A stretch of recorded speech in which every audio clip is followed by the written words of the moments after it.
Yeah, so the Wii U defeated the original Xbox. We're sorry for pissing in your Cheerios, but come on, Abraham Lincoln. Be honest. Honest Abe. When's the last time you played your OG Xbox? That's what I thought. And we're sorry, not quite so sorry, that Nintendo swept your beloved Sega. And now I'm gonna steal every little last bit of dignity that you have left. It is what it is. Now is the time. The time is now for the finals of Console Madness. The two supreme consoles. The cream always rises to the top. The Nintendo Entertainment System versus the PlayStation 2. Some of you are going to agree, and yep, some of you are probably gonna disagree, but that in and of itself is what Console Madness is all about. These are our favorite two consoles of all time. It's time to settle the score. It's time to slide all the chips into the middle of the table. It is time for the finals of Console Madness.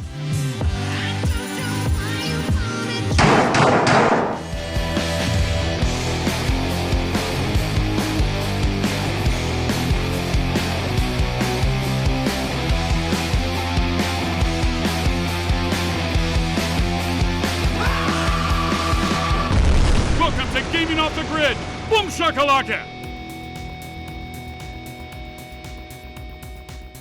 This is it, the finals. The final match in what has been an awesome miniseries. Yes. I've had tons of fun with it. It's got the comment section and the fans all stirred up, which is great. We love debating this type of stuff, but it's just video games. The Nintendo Entertainment System against the PlayStation 2 to determine if we had to only keep one console in our game room, what console would we keep? This is so tough because obviously both these consoles made it this far. Yeah. We love both of them. We still play both of them so much in 2020. It's so tough too because whatever console we get rid of, we're eliminating so many amazing IPs. Yeah. So we have to keep that in mind. Yep. We picked the PS2, Mario's gone. Yeah. Zelda's gone. Yep. We picked the NES, Ratchet and Clank is gone. God of War is gone. Metal Gear. Metal Gear Solid. Yeah. Like, I think there is a Metal Gear game on the NES though. Yeah. You know what I mean? Yep. This is gonna be so tough. It is really tough, So when you look at the NES, we've a lot of this stuff we have talked about in prior episodes, so we're not going to try rehashing all of that, but it's really the gift that keeps on giving. I feel like it's a console that will never get old. The dependability is pretty high. Yep. Now the toaster version of the NES, you do occasionally have to replace the pins, but all in all, they're hard to kill. Well, yeah, you can boil the pins, which we've done once, Yep. and that works Yep. usually. It's super easy to repab the controllers. You can find controllers for dirt cheap. And I feel like the NES market's starting to kind of Come down a little bit. The PS2 market's kind of still okay for buyers, but it's kind of getting a little more volatile. You're seeing some Yep. big spikes in certain games. And the PS2, as much as we love it, isn't the most dependable console. Yeah, with the blue discs, and if you get a fat one or a slim one. Yeah, now I know we've had exceptional luck. We're both rocking the slims that we had when we were in Yep, freaking and middle they school, high still school. work. Still work great. But man, it really, I just think when you really boil it down, it kind of comes down to the versatility of games. The NES, you're kind of locked in with that side-scrolling, 8-bit style, which is great and I love. Yeah, but that's it. And the library of games on the NES compared to the PS2 is a lot smaller. That's because the PlayStation 2 was in production for 13 years. Yeah, and I think, one thing that just kind of came to my mind, I haven't thought about this before, but the PS2, I feel like, was one of the first consoles, if not the first console, where the arcade port compilation discs Yes, the compilation discs. actually played very, very well and looked the way they wanted them to. There were some on the PS1 and other consoles, but the SNK collection, we have the Taito collection, we've got the Midway collection. The Capcom collections. So what I'm getting at is you could still scratch your retro itch. You can still play a lot of retro things on the PS2 with those collections. And a lot of times the better versions, I think about Narc. Oh, yes. Narc on the NES, but the arcade version of Narc is one of my favorite and freaking you can play arcade it games. on the PS2 on these collections. Yeah, and it's a really good port. You have I know it's not an NES game, but I'm just talking for retro purposes. You don't have Contra anymore. Metal Slug. But you have the Metal Slug Metal anthology. But you do have Neo and Shattered Soldier, which we brought up last time. Okay, here's something to bring up. So, sports games. There's some really fun sports games on the NES, like Blades of Steel. Yeah. Blades of Steel. Compare Blades of Steel to NHL Hitz. You know, it's like not even comparable. Dude, you know what's ironic? You brought that up. Last night, I was just scrolling around the internet and I was watching T-Belly stream. And I came up to an article of the 15 most underrated video games of all time. Right? Just on the no, it was pretty high too. Like 8 or 9 was NHL Hitz 2002. Yes, and that game's badass. And the guy said in the article, he's like, they had a few games after this, but none of them had the charm of that game. Of 02. And so it's like there are other people out there who know how good like the Red Card Soccers, the Slugfest games, things like that, NBA Street, which you can get those on other consoles. But what we're talking about here is we're down to the PS2 library versus the NES library. All the other consoles are gone. And it's tough because I think you guys know who've been watching the channel. Probably my favorite video game of all time is Punch-Out. Yeah. But my other favorite video game of all time is Metal Gear Solid 3. A Life Without Punch-Out, you brought up the Mario games. Yeah, I can't imagine never playing a Mario game again, and that sucks because there's no way to play Mario on the PS2. So both consoles, I feel like, have a quirkiness to them when it comes to peripherals, but I don't feel like they're as hokey on the PS2.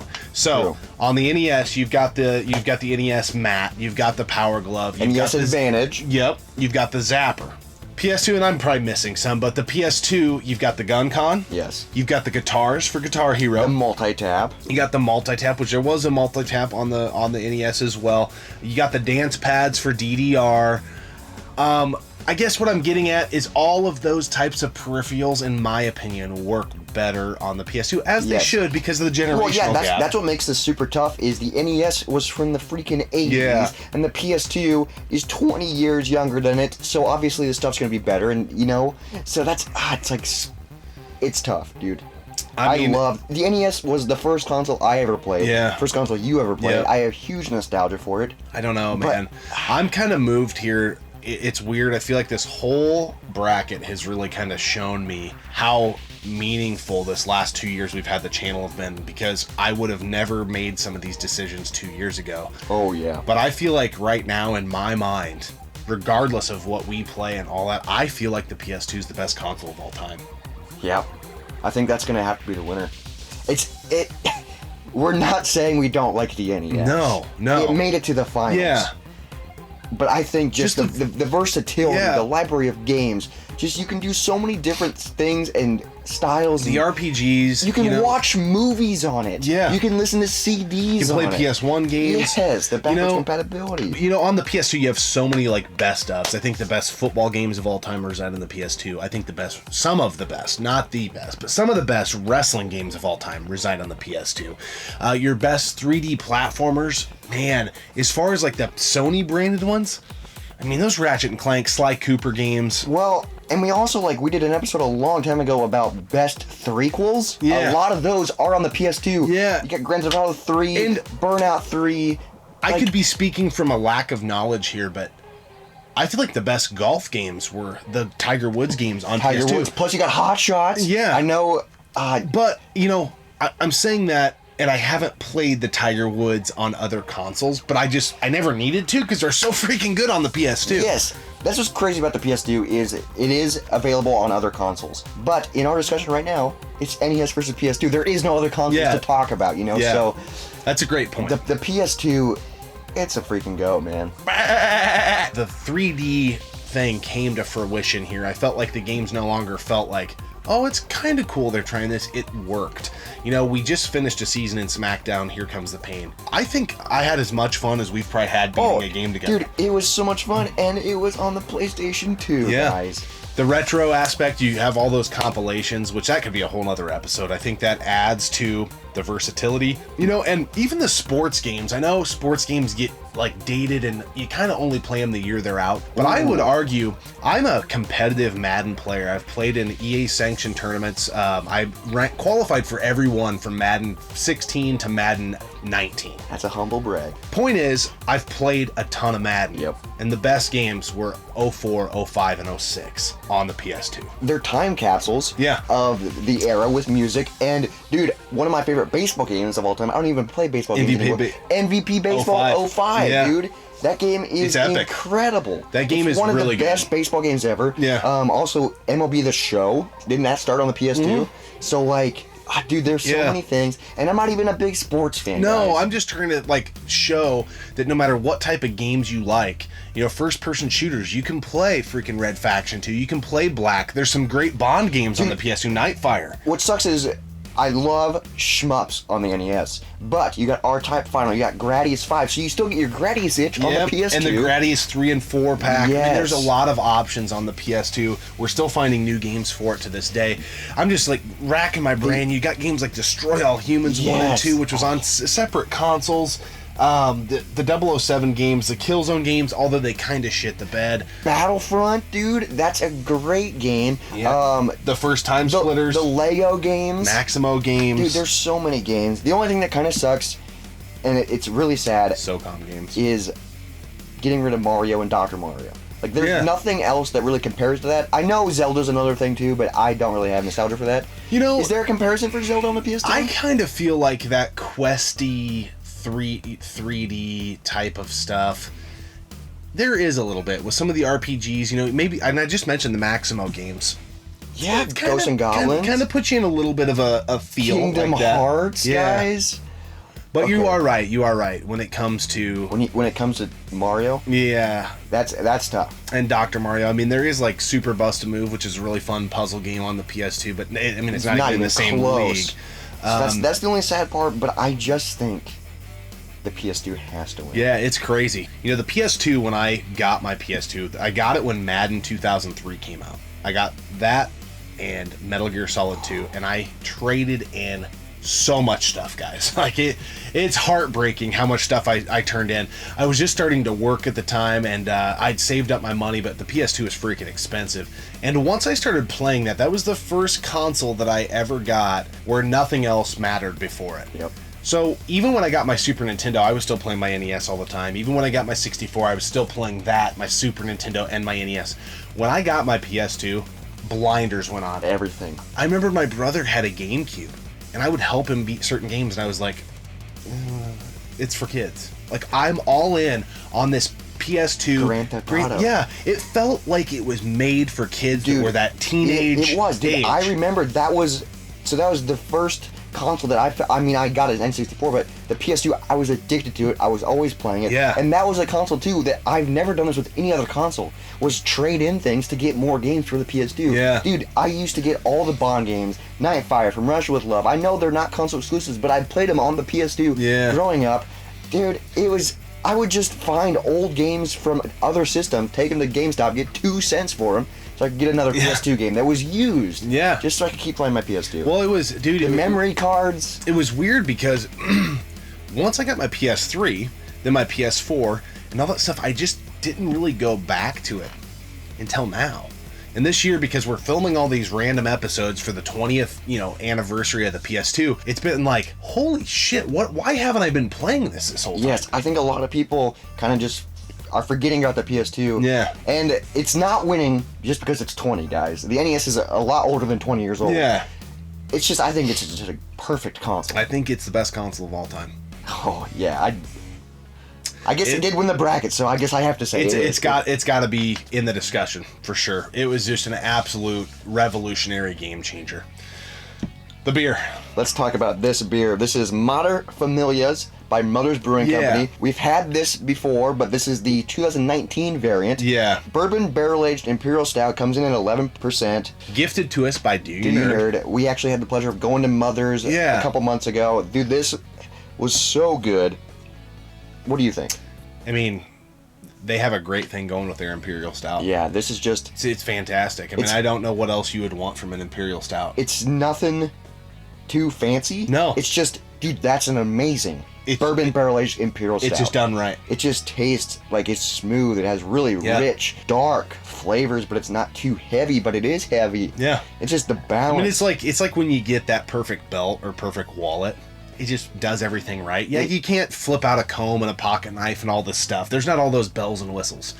This is an Imperial barrel-aged bourbon stout done right. How it's supposed to be done. Yeah. It's so good. I mean, this beer's 9.5 out of 10. It's a dude, really good beer. Dude, I know we've had this before in other variants, and every time I'm just like... Was it the 2018 variant? Yeah, we did the 2018, and then we Yeah. did the 2019 rye variant. Yeah. And the rye one is pretty good too, but this is just the standalone one. It's so good. I look forward to this beer every year, so do you, nerd. Thank you, and keep sending them. Yeah, you guys will see probably next year's variant on the channel as well. Guys, we can't state enough how much we appreciate all the feedback, the comments, the arguments, the debates back and forth that have been tied to this Console Madness miniseries. It's made it so fun. When we started it, we had no idea how hard it was going to be. Oh, we just thought, this will be fun. Yeah. Be a couple episodes we can do here and there. We start filming and we're like, Dude, people are still mad about our decisions from round one, getting rid of the Sega Genesis, the Sega Saturn. But what's cool is, like, this is our opinion, this is our game, this is what we play. Yeah. If we were to do this individually, it might be different. If we were to do this in 3 years, it might be different. The fun part about this kind of stuff is there's no right answer. No. One of our longtime subscribers and good friends through the comments and live streams and whatnot, he literally was like, I cannot believe you guys picked the NES over the Xbox 360. Like, his mind was blown. He's like, dude, the 360 is the best console ever. The 360 is badass. It's badass, and to him, it is. To us, it's not. Just because no one's right, no one's wrong. Because what we play, we still love the 360. Yeah. We love all the consoles we talk about in this series because they're hooked up and we play them. And the cool part is everybody's journey is different. Had we grown up with a Saturn instead of an N64, the Saturn would have won. But we grew up with an N64, you know, so it just makes it a very fluid topic. You guys have been great. The analytics on this mini-series have been off the charts, been really good for the channel, so thank you so much. And I don't know, maybe we'll repackage this format with a different type of topic or something somewhere down the line. Ooh. If you guys want to see that, give us some ideas in the comment section below, and maybe, if we like it, we'll do it. Controllers, games, there's a lot on the table. All right, we always appreciate you guys tuning in, subscribing to the channel, and thank you so much for watching Console Madness right here on Gaming Off the Grid. PS2! Woo! Well, let's see what it feels like to be in a modern family.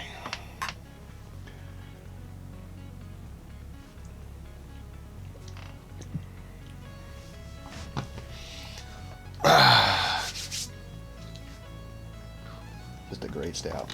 After 7 grueling episodes, Console Madness has came down to this. Welcome to the final episode of Console Madness. For video game supremacy, the Nintendo Entertainment System is taking on the PlayStation 2. Saddle up, folks. This is it. This is why we all... Saddle up, folks. This is what we have all been waiting for. The final episode of Console Madness.